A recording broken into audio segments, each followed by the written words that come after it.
আমাদেরকে ধরে কিছু পায় না, বলে রক কাটে, আর তো কিছু পায় না। রক কাটে কোথায়? খুলনায় জিজ্ঞাসা করে বলে রাজশাহী। রাজশাহী যে ওই একই প্রশ্ন, ভাই রক কাটে কোথায়? আমরা তো এখন সারা দেশ ঘুরি, তো রাজশাহীতে বলে ভাই রক কাটে শিবির। কোথায় রক কাটে? বলছে ওই শুনছি দিনাজপুরে কাটে। দিনাজপুরে যে একই প্রশ্ন, কই কাটে রক? বলে ওই চিটাগাঙে কাটে। চিটাগাঙে গিয়ে বলছে কই কাটে? বলো সিলেটে কাটে। সিলেটে গিয়েও এইবার সাধারণ ছেলেদের প্রশ্ন, ভাই শিবির নাকি রক কাটে? কই কাটে বলো?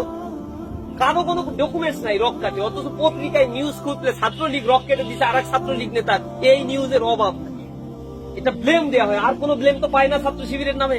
আর ছাত্র শিবির যদি ক্যাম্পাসে গুলোতে থাকে, ছাত্র শিবির যদি রাষ্ট্র ক্ষমতা পর্যন্ত চলে যায়, তাহলে তারা যে দর্শন করে, চাঁদাবাজি করে, ছিনতাই করে, মাদকের অভয়ারণ্য তৈরি করেছে, একাধিক মেয়ের সাথে শারীরিক সম্পর্ক করে, সব বন্ধ হয়ে যায়। অশ্লীলতা ব্যয়পানা করতে পারবে না, এই জন্য ছাত্র শিবিরকে তারা পছন্দও করে না, এই জন্য তারা আমাদেরকে শত্রু মনে করে। তবে আমরা তাদেরকে শত্রু মনে করি না। উহারা প্রচার করুক হিংসা বিদ্বেষ আর নিন্দাবাদ, আমরা বলিব সাম্য শান্তি, এক আল্লাহ জিন্দাবাদ। আমরা আল্লাহর প্রশংসা করি, কারো পিছনে লেগে থাকে আমাদের কাজ। আমাদের কাজ হচ্ছে মানুষকে সুশীতল ইসলামের বাণীর দিকে আহ্বান জানানো। আহ্বান তোমাদেরকে আজকে জানালাম। যাদের ভালো মনে হয় এই আন্দোলনের পথে আসো, এটা নবী রাসূলের দেখানো পথ। নবী রাসূলের সাথে জান্নাতে যেতে গেলে এই রাস্তায় তোমাকে আসতেই হবে। যদি ভালো না লাগে, নিজে একটা দল খুলে নিয়ে বসো। ইসলামী আন্দোলন তাও তোমাকে করতে হবে, ইসলাম প্রতিষ্ঠার জন্য দাওয়াতি কাজ তোমাকে করতে হবে। তোমাকে পশু পাখি করে তৈরি করা হয়নি যে দুনিয়াতে তুমি খাই দাই ফুর্তি করে দুনিয়া থেকে সময় শেষ হয়ে গেলে চলে যাবা। এটা পশু পাখির কাজ। একটা পশু পাখির চাইতে একটা মানুষকে আশরাফুল মাখলুকাত করে স্পেশালিটি দেওয়া হয়েছে, যে তাকে আল্লাহ চিন্তার খোরাক দিয়েছে এবং নবী রাসূল পাঠিয়ে তাদেরকে একটা গাইডলাইন আল্লাহ রাব্বুল আলামিন দিয়েছে, যেটাকে কোরআন বলা হয়। আমরা সেটাকে পড়বো, জীবনকে গঠন করব। আজকে যারা এখানে উপস্থিত হয়েছি তাদের সবাইকে আমরা সে আহ্বান জানাই। আপনাদের মেধার মূল্যায়ন আমরা খুব বেশি করতে পারবো না, তবে মন খুলে দোয়া করি আল্লাহ রাব্বুল আলামিন আপনাদের চলার পথকে মসৃণ করুক। ইসলামী ছাত্র শিবির আপনাদের যাত্রায় প্রত্যেকটা জায়গায় থাকবে।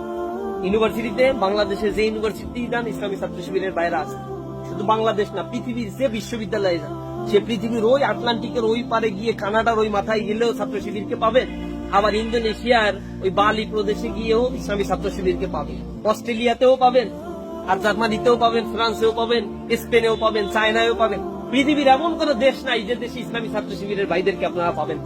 আলহামদুলিল্লাহ, এরকম মানুষগুলো হায়ার স্টাডি করতে প্রত্যেকটা ইউনিভার্সিটি গুলোতে, পৃথিবীর বিভিন্ন জায়গায় ইউনিভার্সিটির টিচার হয়ে তারা দক্ষতার সাথে কাজ করে যাচ্ছে। যেখানেই যান পৃথিবীর অথবা দেশের, ইসলামী ছাত্র শিবির আপনাদের কোচিং এর সাপোর্ট হোক, মেধাবীদেরকে অর্থনৈতিক ভাবে যেভাবেই হোক আমরা চেষ্টা করি তাদের পাশে যতটুকু সামর্থ্য অনুযায়ী ছাত্র সংগঠনের সামর্থ্য নিয়ে আমরা দাঁড়ানোর চেষ্টা করি। আপনাদেরকে আপনাদের ভবিষ্যতের জন্য আমরা আল্লাহ রাব্বুল আলামিনের কাছে আপনাদের জন্য দোয়া করি। আল্লাহ রাব্বুল আলামিন আপনাদেরকে এই জাতির জন্য কল্যাণময় করে তৈরি করুক। এই জাতির দুর্নীতির বিরুদ্ধে আপনাদেরকে সোচ্চার হওয়ার তৌফিক দান করুন। এই জাতির অশ্লীলতা বেহায়াপনার বিরুদ্ধে একজন আদর্শ নৈতিকতা সম্পন্ন চরিত্রবান মানুষ হিসেবে আপনাদেরকে আল্লাহ কবুল করুন। কোন মেয়েদের হোস্টেলে এতিমের মতো দাঁড়াবেন না। এতিম হয়ে দাঁড়ানোর জন্য আল্লাহ আপনাকে দুনিয়ায় পাঠায় নাই। মুসলমানদের সন্তানের দায়িত্ব নয় নিজের যৌবনের সবচেয়ে উত্তাল সময়গুলো কোন অশ্লীলতা বেহায়াপনা কোন মহিলা হোস্টেলের সামনে গিয়ে সময় কাটান। মুসলমানদের এটা দায়িত্ব নয় যুবক বয়সে সিগারেটের ধোঁয়ায় নিজেদের জীবনকে উজাড় করে দিয়ে বলে এটাই হচ্ছে শান্তি। এই শান্তির দিকে মুসলমানদের ছোটা মোটেও কাম্য নয়। এটা ধোঁয়া নিলেন মানে জীবনকে আপনি ধ্বংস করে দিলেন, সমাজ থেকে ডিটাচড হয়ে গেলেন। আদর্শ মানুষ কেউ বলবে না আপনাকে। একটা সিগারেট খোরকে আপনার নিজের বাবাও বলবে না যে আমার সন্তানটা ভালো। একটা সিগারেট খোরকে এই সমাজে কেউ গ্রহণ করতে চায়। সুতরাং কি কারণে অশ্লীলতার দিকে আপনি ছুটছেন? নিজের জীবনকে নষ্ট করে ফেলছেন, যৌবনকে নষ্ট করে ফেলছেন।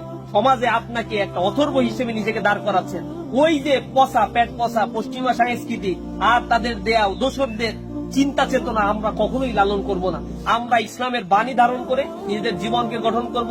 আল্লাহ রাব্বুল আলামিন আমাদেরকে সেই তৌফিক দান করুন। আসসালামু আলাইকুম ওয়া রাহমাতুল্লাহি ওয়া বারাকাতুহু।